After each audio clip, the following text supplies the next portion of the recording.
Danielle with Armchair BEA, and I'm here with John Cusick, who is the author of Girl Parts and more recently Cherry Money Baby. And it comes out in September. I get confused because I've already read it, and so it should already be out, right? So now, hey, just really quick, since I've already read it, I don't want to give any spoilers. What's your brief, just kind of synopsis of what the book is about?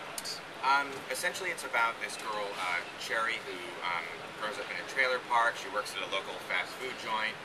She's relatively happy with her life. She's in love with her childhood best friend, and they're in a relationship together. And one day, she meets an actress who is in her small town filming a movie. And the book is really about their friendship, sort of opposites attracting. They're two girls from very different backgrounds, and how they sort of change one another through getting to know each other. I love the dynamic of the two. I love what I really like, and because I've read your other books, and you tackle a lot of current issues, and also, I mean, with Girl Parts, it was a lot of technology-based things, and so I just wonder, is there something that draws you to writing about more contemporary, current things that are kind of, I mean, there's a lot of with this, the celebrity issue is a big thing right now. I think that, with Girl Parts, I was consciously writing about, sort of technology and the future and our relationship to the internet. With Cherry, it's more of a sort of straight-ahead contemporary story. There's no sci-fi elements or anything, but I think all of us are so steeped in internet culture and celebrity culture that any book that you write about people living today is going to be overrun with, texts and emails and Twitter. It wasn't a conscious decision to put that stuff in there. That just sort of organically came out of the way I think we communicate. Yeah. So the other thing that I want to ask you is, I obviously, being a girl and reading it, it was just like a girl so how is that writing main characters that are all female and you just get that? It seems like it would be difficult for, if I tried to write a book that was all about boys from a boy's voice, and it's a little, how do you get into the head of a girl like that? Honestly, I'm not exactly sure. I've always been drawn to male protagonists. I think, I have a younger sister who's 14, so that may have something to do with it, growing up with a sister. When I was an adolescent, when I was younger, my friend groups were always very mixed. I typically was very close to a lot of girls, and so maybe that has something to do with it, but honestly I can't really tell. That just sort of, when I sit down to write and I start to envision a character in a story, almost always it's a female voice that speaks to me, but who knows why, really.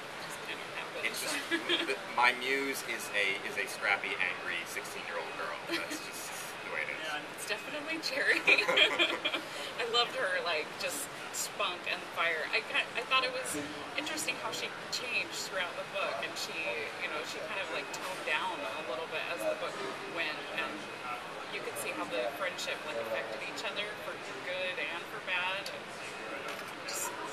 was neat. Yeah, I think that I'm from the same kind of neighborhood that Cherry is from, and I once saw one of those photo booth series of photos of my mother when she was a young girl.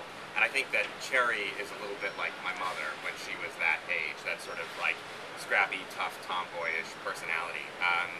And so that, I was sort of drawn to that kind of character. I think it's interesting the way in which we can sort of self-identify as one thing or another. We can say, oh, I'm blue collar, or I'm an intellectual, or I'm a celebrity. The various characters in the book sort of self-identify in different ways, and they start to see each other through one another's eyes, and that can sort of, it's going to change you in some ways for the better, like you say, in some ways for the worse, but relationships sort of make us evolve as people. That's kind of inevitable, I think. Yeah.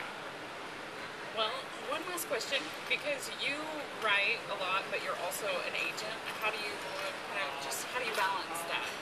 Well, I think the two really inform each other. Working closely with authors and helping them develop and edit their material, it's a very similar sort of creative mindset. But at the same time, as far as my work day goes, I've always written really early in the morning. So I'll get up, I'll write, and then sort of switch headsets and do the agenting throughout the rest of the day. And I'm an agent for authors who write YA and middle grade, write for young people, so it's a similar sort of point of view, I think. So you're already in tap with the market, kind of. Exactly. Things are going. So. Well, great. Well, thank you. I know everybody at Armchair BEA is really excited to have you on and see more about the book. Oh, thank you. Thank you for having me. You're welcome. And I wish you the best of luck. I can show everybody the book again. It's Cherry Money Baby by John Cusick. And I believe we're actually giving a few of these copies away on the site. So, Great. thank you. Thank you. Yeah.